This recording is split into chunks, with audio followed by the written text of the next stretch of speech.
So one of the biggest takeaways I got from your presentation is that it takes an inordinate amount of patience in order to find out what are the good investments to undertake in, as by your example of the individual who looked through 50 years and made one investments within those 50 years. So for millennials such as myself who are used to the generation of smartphones and digital apps, who maybe don't necessarily possess, that type of patience, which is probably something that may be developed. I'm not really sure. What are some tips or what are some words of wisdom that you would have for those within the millennial generation who would like to adopt this type of approach? Sure. All right. That's a good question.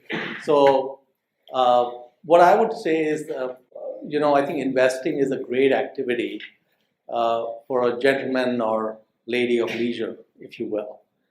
You should have something else that is your primary vocation, if you will, and this becomes secondary. I think it works really well when you don't have to think about, oh, I haven't done anything last week or the week before, and what am I doing?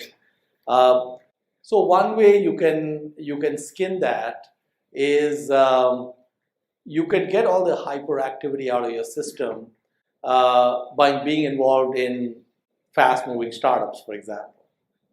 You could do any you could have a day job which satisfies those cravings of lots of action and activity. But in your investing world, I think there is no way around the fact that patience is almost it's like a law of physics in investing.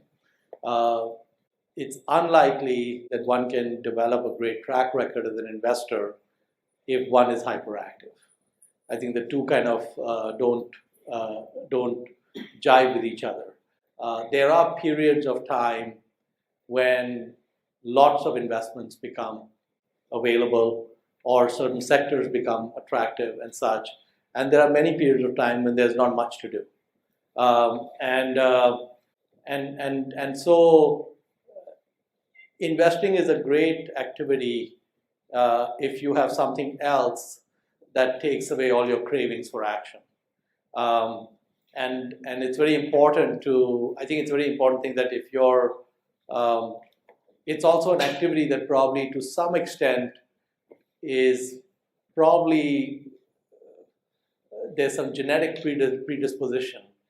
If your genetic predisposition is of a hyperactive trader, you're probably not going to have an easy time sitting there like Charlie Munger just reading without doing anything.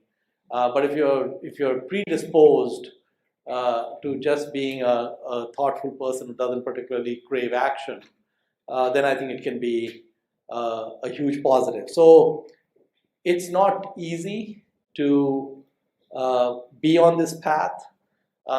One of the reasons I wanted to give this talk is I wanted to pound these ideas into my head to get to being more patient than I am, because I think that I have not practiced this degree of patience in my career.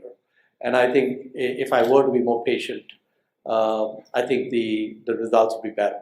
So I don't have an easy answer for you. I would just say split your time into two buckets, the hyperactive bucket to get all that hyperactivity out of the picture, and then have this second thing on the side, which is reading and waiting.